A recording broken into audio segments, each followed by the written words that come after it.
నన్నే హెచ్చరిస్తున్నావు.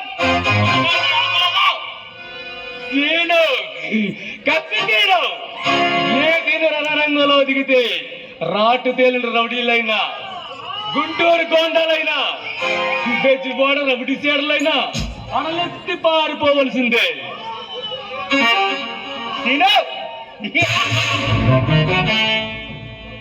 కత్తి సీను, నువ్వు కత్తి సీనువు కాదురా, సుత్తి సీనివి.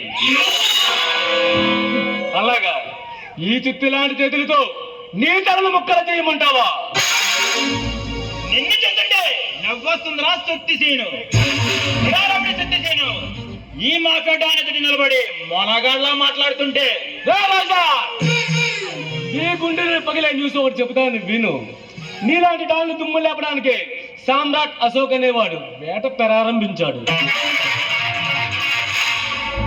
పిచ్చివాడు ఈ రాజ్యాన్ని కనిసకి చేస్తే ఈ దేశం కాకి పట్లు కేసు లేకొస్తాయి.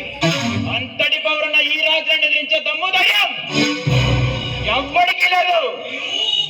నీవు ఆగరంతో మందు తాగి మజా చేసుకో. ఎప్పుడో వస్తాడు నీ ప్రాణాల్ని అనంత వాయువులో కలిపేస్తాడు. వాడు మిలిటరీ కమాండర్. వాడిని చూసి మీరంతా భయపడతారేమో కానీ నేను కాదు. నా తిరిగిన వెళ్తూ ఈ సిటీనే సాధిస్తున్నా. అంతటి పౌరున్న ఈ రాజ్యాన్ని ఎదిరించే దమ్ము ధైర్యం ఎవ్వడికి లేదు. నా తమ్ముడు తలవాళ్ళు నరసింహను. ఏ రాజధాన్ మీ తమ్ముడు తలవారు కూడా ఆల్రెడీ వార్నింగ్ ఇచ్చాడని విన్నానే. నీకు కూడా దుమ్ము లేదని చెప్పాడు. ఎవడొచ్చినా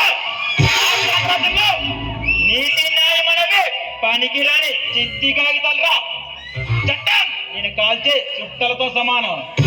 ఈ రాజ్యాన్ని ఎదిరించే దమ్ము ధైర్యం ఎవ్వడికి లేదు మిస్టర్ సుత్తిసేను. నీవు ఆధారంతో అలాగే ఉండు. నీ టైం దగ్గర పడినప్పుడు నీవు ఈ దేశం వదిలి ప్రాణాలతో వెళ్ళలేవు.